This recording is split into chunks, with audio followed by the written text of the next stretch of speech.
on television, and yet the capital citizens can feel in their heart that they are the ones that are cultured and civilized. And let's just look really quickly at the Google definition of barbaric, because I find it rather interesting. Specifically the fact that savagely cruel, primitive, and unsophisticated are all subjective things. Like, the one phrase on here that I feel like could be considered objective is the idea of exceedingly brutal. But the idea specifically of something being primitive or unsophisticated is something that a group has to decide for itself. There's no, inherent meaning to those words.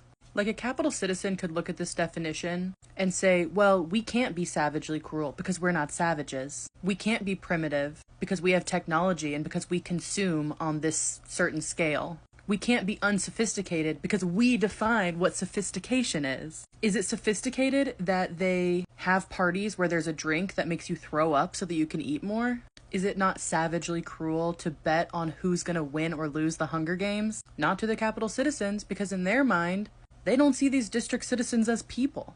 And this is even shown textually in what Katniss says after this. And I already read part of this, but I'm gonna repeat it.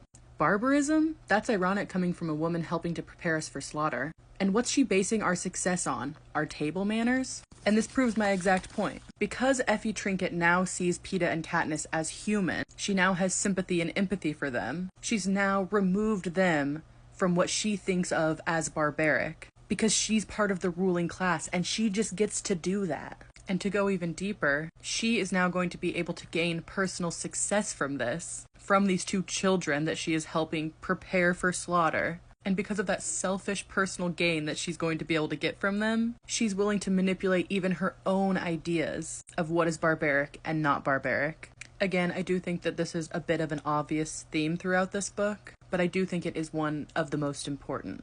And it feeds into a lot of other ideas and shows how the capital people maintain this delusion that they are better than the district citizens. If you have anything to add, please drop it in the comments.